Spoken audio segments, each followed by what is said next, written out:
আচ্ছা দেখো এখানে কি লেখছে, নিচের সংখ্যাগুলো কোন কোন সংখ্যার গুণনফল।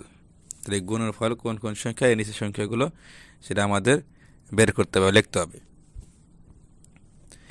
তাহলে এখানে কি আছে, প্রথমে আছে 16। 16 তারিখ কিসের গুণনফল হবে, দেখো 2 দিয়ে গুণ করি 8 দুগুণে 16। আবার যদি 8 দিয়ে গুণ করি 8 দুগুণে 16, তাহলে 2 এর গড় এবং 8 এর গড়ে কি গুণনফল। এরপরে দেখো 24।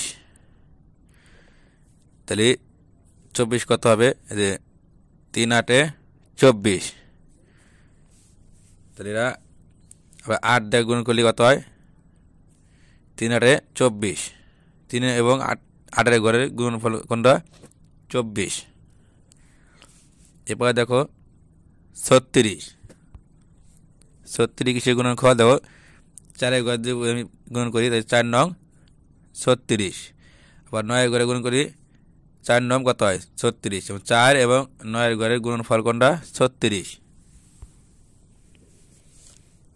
এরপর দেখো 48। আমরা 6 দিয়ে গুণ করতে পারি, 6 8 কত 48।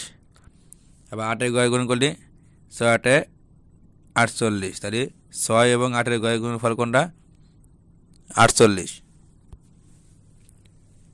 এরপর দেখো 63।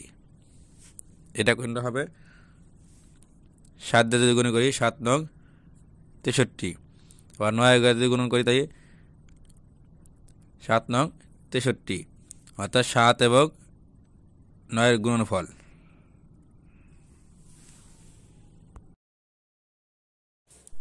প্রিয় ভিউয়ার্স, দ্বিতীয় শ্রেণীর অঙ্ক বিষয়ে ধারাবাহিক ভিডিও পেতে আমাদের চ্যানেলটিকে সাবস্ক্রাইব করে রাখুন এবং আপনার মূল্যবান মতামত কমেন্টের মাধ্যমে জানিয়ে দিন। ধন্যবাদ।